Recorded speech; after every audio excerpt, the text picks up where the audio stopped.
plus 2u, or if it's deviated to the right, what am I going to do? Assist the patient to the bathroom. Unless they had an epidural, you can do a bedpan or an in and out. Yes, it should always be firm. Make it firm. So you'll keep massaging until it's firm. When it's like soft, also known as soggy, so it doesn't feel like that soft. We're going to massage it until it firms up. Okay. And if it doesn't, then we have medications that we can give, but I'm not going to go into that. We don't want you to confuse you guys for the exam. So we'll go into that next week. And then the documentation is above here. You can see that as +1, U+1, or 1/U. Those are just examples of how you would see it charted. You do not need to know how to chart it. I'm going, let's see. So with the scant, so usually it's going to be about 5 centimeters worth of blood. It can have small clots. Your light is going to be about 10 centimeters of blood on the pad. Your moderate is going to be 15 centimeters of the pad. So maybe about like that, if that was your one fungal exam.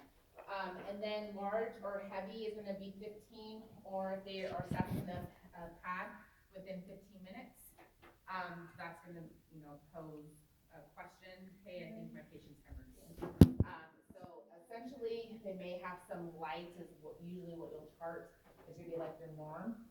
Sometimes with the scant, they're pretty contracted, so you're not going to get a lot out. So by the 2-hour period, when you get them up to the bathroom, you're going to take a look at their pad and kind of see how big that spot is, and then you'll kind of go on from there, like their blood loss during that postpartum period. But it's usually if you want to get the uterus to firm up, you'll see a difference. But just kind of go from like 5 centimeters of blood. That's going to be your scant, your light, your moderate, and then you have your heavy. Okay. Next question. So how's it, like, when exactly would we like start measuring? Because I know that sometimes there can be like some residual that's like still like in there, like from.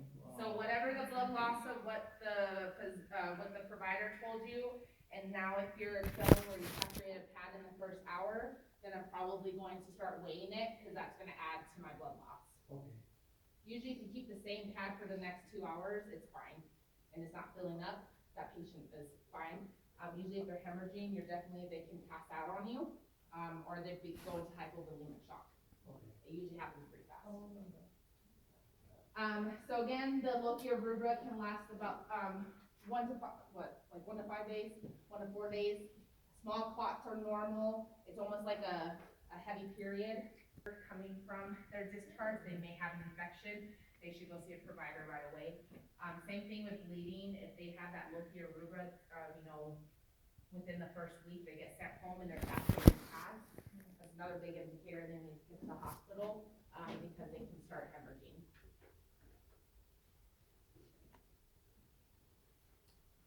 Perinatal care, again, first 24 hours, it's just ice pack and cool sitz bath. After you can introduce the warm sitz bath in the postpartum period, and that usually is going to help, especially if they have laceration, any stitches, any of that can help. They can use a sitz bath several times a day, usually 15 to 20 minutes at a time. And then they have benzocaine, which is that numbing spray. They can use touch pads, especially if they have the laceration.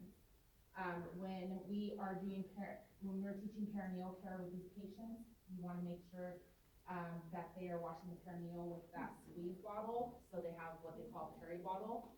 They should fill that up using warm water each time they go to the bathroom. After they void, they just need to use that bottle to spray. They are going to blot the area dry, so especially if they have stitches. We're not going to have them, wipe. We're just going to have them pat and then flush it down. Clean the area from front to back. Not back. You may see them going like this. And you're like, oh, no. Let's do it this way. And then perform hand hygiene before and after going to the bathroom will decrease infection as well.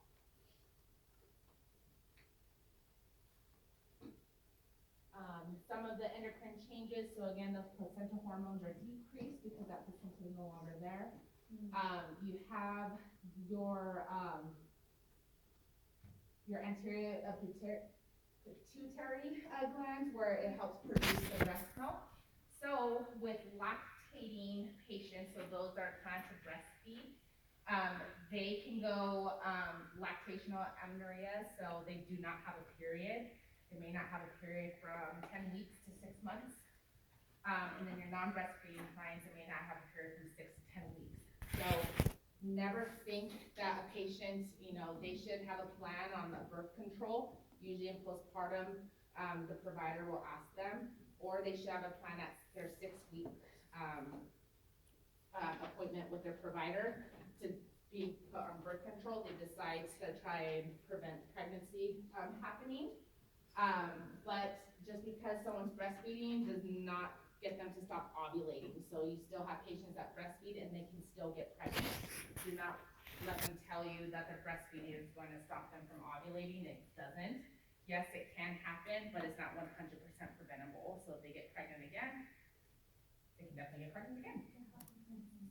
Yeah. So we kind of went into the breast. So we promote early breastfeeding. So usually the first 1 to 2 hours of life for baby. You always want to assist them in a comfortable position. So if they are breastfeeding, we can try, popular one is like this way. We can try the football hold. We can, when they're laying down, they can kind of go like this.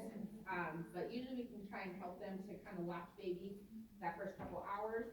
You want to make sure that baby's mouth opens really wide. So if this is, the nipple, the baby's mouth is going to go over part of the areola and the nipple. So essentially that nipple should point at the roof of their mouth. So when they're latching, they're tugging. It shouldn't be sucking at the tip of their patient's nipple because that's what's going to cause nipple to crack and nipple soreness. So make sure that baby opens really wide and they should feel tugging. If they feel like a pinching, baby is probably latched wrong. So it should feel tug and pull. Okay. Let's see. So one thing to remember, so write this down. The newborn takes part of the areola and then the nipple. That's proper latch. Part of the areola and nipple. And then every patient's, breasts are different. So sometimes, you have to kind of work with what you have. So if you notice that there's their nipples are inverted, you may have to, get lactation involved. They may need a nipple shield to try and help, especially if you want them to breastfeed. Because we're always good for, breastfeeding is always the best way to go. But if we can catch it early enough, then that can cause less problems for baby becoming like hypoglycemic and losing weight.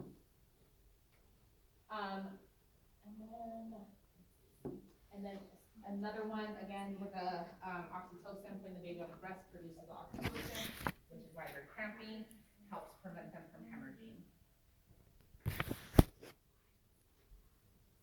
Cardiovascular system, so the adrenal glands produce more hormones that make the body retain fluids, typically toward the end of pregnancy. So now they go through this diaphoresis. So they're going to all the fluid that they had. You should diurese the first couple of days are pretty heavy. The blood loss. So again, 300 to 500 for vaginal delivery, 500 to 1,000 is going to be for a C-section. And then the weight loss. So after, baby is out, placenta's gone, they're diuresing. Usually like that first month or so, they can lose like, 20 pounds or so, okay? Just don't have as much fluid and everything is delivered.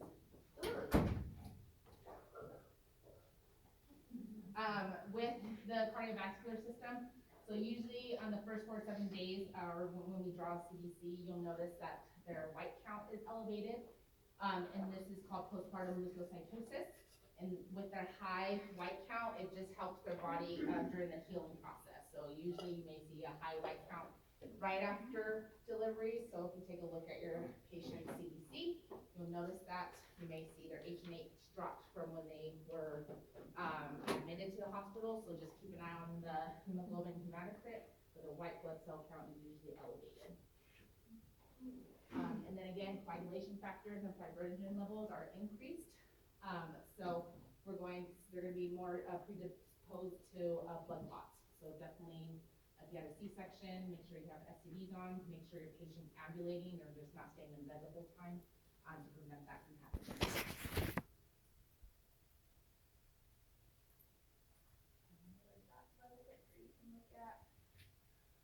Gastrointestinal system and bowel function. So the most common problem is going to be constipation, especially with a C-section, especially if they are getting up. We always want, as soon as they have feelings of their legs, yes, the Foley catheter is going to stay in place for your C-section patients, but you need to get them up and ambulating. The worst pain your C-section patient's going to feel is going to be gas pain, on top of having that incision pain. So in order for us to get the gas moving, they need to ambulate. So the more they ambulate, they can kind of get the flattest to pass where, you know, that gas pain will go away. The gas pain is totally worse than the incision pain, from what I hear if anyone's had a C-section. So get them up to the bathroom. And then usually they can get their GI motility returns usually about 2 to 3 days, so probably not until they get home. So just still tell them to continue to take some Colace, take over time Colace, especially if they have like a laceration or episiotomy. You don't want them to strain and open those lacerations up. So urinary and bladder function, kind of already talked about this already.